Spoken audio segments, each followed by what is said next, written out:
there's a case of sexual misconduct, there is always a woman to blame. But there are other theological underpinnings that we have to take into account as well that are problematic before we get to how we deal with this. And we have to talk about theology around gender and sexuality, not just the theology of women's submission.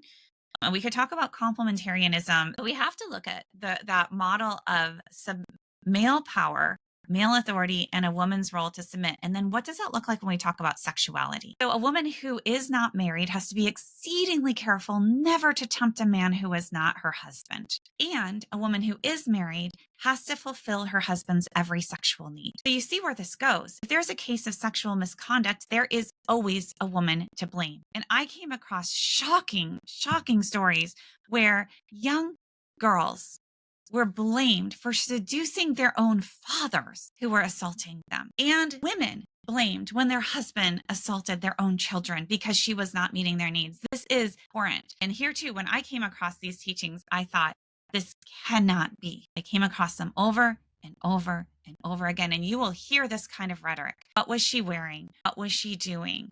Clearly you have the discourse that pops up all the time about the yoga pants and about modesty. And, David didn't really rape Bathsheba and all of these things. This is a constant theme. It's pervasive. So what does that do when a woman is assaulted? She is, by virtue of her assault, guilty one way or another.